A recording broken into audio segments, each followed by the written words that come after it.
Hi అండి. ఈరోజైతే నేను మల్టీగ్రెయిన్ దోశ అయితే వేస్తున్నాను.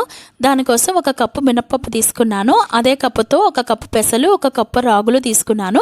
ఆ కప్పుతోనే సగం కప్పు వేరుశనగ పలుకులు తీసుకున్నాను. పచ్చనిపప్పు ఒక ముప్పావు కప్పులా తీసుకున్నాను. అలాగే జొన్నలు కూడా కప్పుకు కొంచెం తగ్గించే తీసుకున్నాను. స్టోర్ బియ్యం అయితే వేరే కప్పు నిండా వేసుకున్నానండి.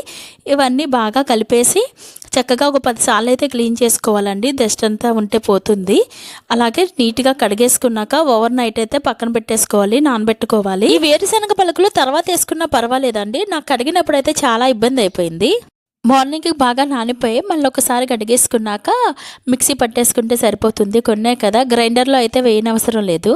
ఈ పిండిలో ఉప్పు వేసుకోకుండా గ్రైండ్ చేసుకుంటే బాగుంటుందండి. ఎందుకంటే పిండి అంతా వేస్ట్ అయ్యి పులిసిపోయింది కదా ఉప్పు వేసుకుంటే. మనకు ఎంత పిండి కావాలో అంత పిండిలోనే ఉప్పు వేసుకొని మిగిలింది ఫ్రిడ్జ్లో పెట్టేసుకుంటే 3 రోజులైనా ఈ పిండి వాడుకోవచ్చు. అలాగే ఉప్పు కలుపుకున్నాక ఒక గంట అయితే పక్కన పెట్టేసుకొని దోశలు వేసుకుంటే దోశలు అయితే చాలా బాగా వస్తాయండి. దోశలు అయితే చాలా బాగా వచ్చాయండి. ప్లెయిన్గా చూసారా, చాలా సన్నగా వచ్చాయి, ఎర్రగా కాలుతున్నాయి కూడా.